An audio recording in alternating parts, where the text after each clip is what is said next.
स्वागत है आपका कसक स्टडी सेंटर में। China 6th generation fighter jet. चीन ने 6वीं पीढ़ी के स्टील्थ फाइटर जेट को उड़ाकर दुनिया को हैरान कर दिया है।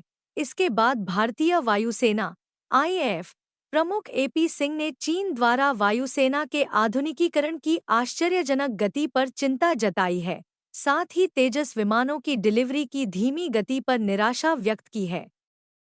जाने पूरी IAF chief as China test 6th gen jets. चीन ने अपनी सैन्य शक्ति बढ़ाते हुए अब 6ठी पीढ़ी का लड़ाकू विमान बना लिया है। पड़ोसी मुल्क चीन अपनी सैन्य शक्ति को लगातार तेजी से बढ़ा रहा है। काफी एडवांस तकनीक से बने इस जे-36 लड़ाकू विमान के बाद चीन की सैन्य क्षमता में बड़ा उछाल आया है।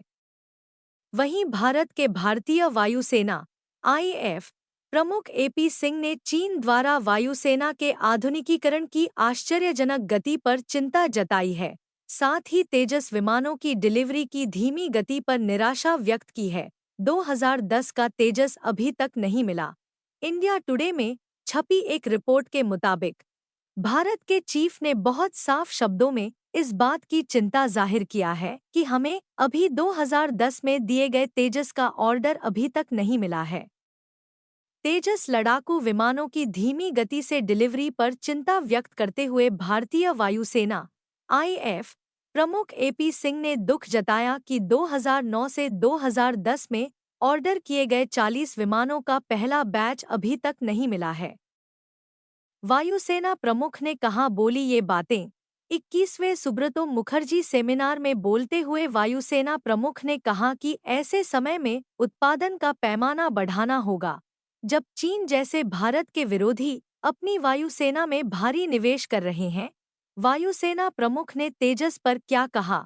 एयर चीफ मार्शल की तीखी टिप्पणी चीन द्वारा अपने रहस्यमय 6ठी पीढ़ी के स्टील्थ लड़ाकू विमान का परीक्षण करने के कुछ दिनों बाद आई है। चीन की ऐसी उपलब्धि है जो किसी अन्य देश ने हासिल नहीं की। सिंह ने कहा कि पहला तेजस जेट 2001 में उड़ा था, जबकि 15 साल बाद 2016 में इसे शामिल करना शुरू किया गया। तेजस की डिलीवरी में देरी पर चिंता जताई। हमें 1984 में वापस जाना चाहिए जब हमने उस विमान की कल्पना की थी। पहला विमान 17 साल बाद 2001 में उड़ा था। 15 साल बाद 2016 में इसे शामिल करना शुरू किया गया। आज हम 2025 में हैं। मेरे पास पहले 40 विमान भी नहीं हैं, इसलिए यह उत्पादन क्षमता है। वायुसेना प्रमुख ने कहा, यह रेखांकित करते हुए कि प्रौद्योगिकी में देरी प्रौद्योगिकी से इनकार करने के बराबर है।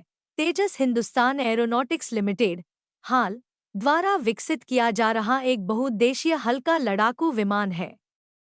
इसे पुराने हो चुके मिग-21 लड़ाकू जेट की जगह लेने के लिए वायुसेना में शामिल किया जा रहा है, जिसे इसकी उच्च दुर्घटना दर के कारण उड़ता हुआ ताबूत कहा जाता है। उत्पादन एजेंसियों द्वारा उन्नत विनिर्माण प्रक्रियाओं में निवेश की आवश्यकता को रेखांकित करते हुए एपी सिंह ने निजी खिलाड़ियों को शामिल करने की आवश्यकता पर बल दिया। मैं पूरी तरह आश्वस्त हूँ कि हमें कुछ निजी खिलाड़ियों को शामिल करने की आवश्यकता है। हमें प्रतिस्पर्धा की आवश्यकता है। हमें कई स्रोत उपलब्ध कराने की आवश्यकता है ताकि लोग अपने ऑर्डर खोने से सावधान रहें, अन्यथा चीजें नहीं बदलेंगी, एयर चीफ मार्शल ने जोर दिया। चीन ने 6ठी पीढ़ी के लड़ाकू विमान का परीक्षण किया। उनकी टिप्पणी ऐसे समय में आई है जब वायुसेना अपनी लड़ाकू ताकत में भारी कमी का सामना कर रही है। वर्तमान में इसके पास 42 की स्वीकृत ताकत के मुकाबले 30 लड़ाकू स्क्वाड्रन हैं। एक लड़ाकू स्क्वाड्रन में 18 विमान होते हैं। चीन द्वारा हाल ही में 6ठी पीढ़ी के 2 लड़ाकू विमानों का प्रदर्शन, जिसने दुनिया और रक्षा विशेषज्ञों को आश्चर्यचकित कर दिया है। इसके विपरीत भारत का 5वीं पीढ़ी का लड़ाकू विमान अभी भी डिजाइन और विकास के चरण में है। जेट विकसित करने के प्रस्ताव को पिछले साल मार्च में ही कैबिनेट ने मंजूरी दे दी थी।